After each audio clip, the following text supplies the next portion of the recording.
I want to be clear from the start.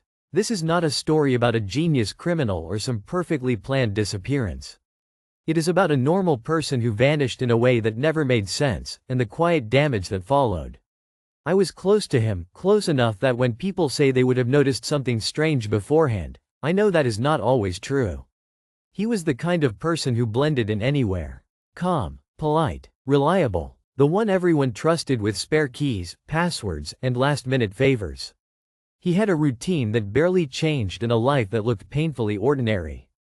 That is part of what makes this story so unsettling. The night he vanished started like any other. He finished work, sent a short message saying he was heading home, and stopped responding after that. No argument, no emotional text, no warning signs, just silence. At first, no one panicked. People assumed his phone died or he fell asleep early. By morning, concern started creeping in. By evening, it was fear. His place was untouched. No struggle. No missing valuables. Wallet still there. Keys on the table. Shoes by the door. It looked like he had stepped inside and then simply evaporated. The only thing that felt off was something most people dismissed. A chair in the kitchen was slightly out of place. Not overturned. Just pulled back as if someone had stood up quickly. Authorities treated it as a missing person case. They asked the standard questions. Did he have enemies? Did he owe money? Was he depressed? Did he talk about leaving? The answer to all of it was no. He was making plans for the following week. He had appointments scheduled, groceries in the fridge, a project he was excited about. People who vanish usually leave something behind that explains it.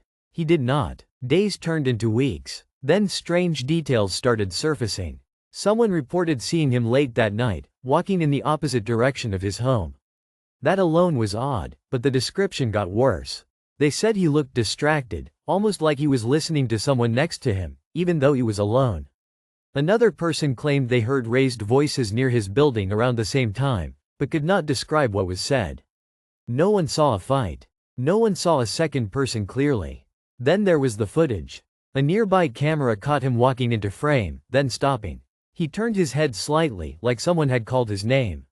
He took a few steps off camera, and never returned. There was no vehicle captured. No visible person, just him reacting to something unseen. Investigators explored every angle. Voluntary disappearance, abduction, accident, none of it fit cleanly. There was no financial activity. No travel records. No communication afterward. He did not reappear under a new identity.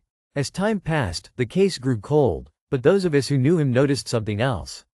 People started remembering interactions that felt wrong in hindsight.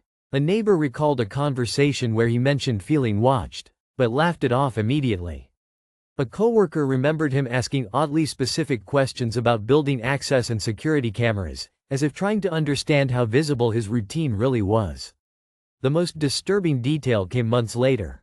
Someone turned in a phone they found in a storage area not far from his root home. It was damaged but recognizable. His phone. There was no evidence of violence on it. No fingerprints. No messages sent after that night.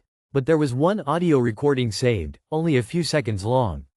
It was mostly static. Then a voice. Calm. Low. Not his. It said his name. And then the sound of movement. Footsteps. A sharp inhale. The recording ended abruptly. Experts could not identify the voice. It did not match anyone known to him. The file metadata placed it within minutes of his disappearance. The phone had been powered off after that. That discovery reignited the case briefly, but without new leads, it stalled again. No arrests. No remains. No explanation. Years passed. People moved on the way they always do. Slowly at first, then all at once. His name stopped coming up in conversations.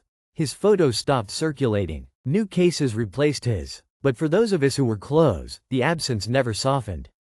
What haunts me most is not the mystery itself, but how ordinary everything still looks. The path he walked still exists. The building still stands. The camera still points at the same angle. Life continued exactly as if nothing had happened. Sometimes I replay that footage in my mind.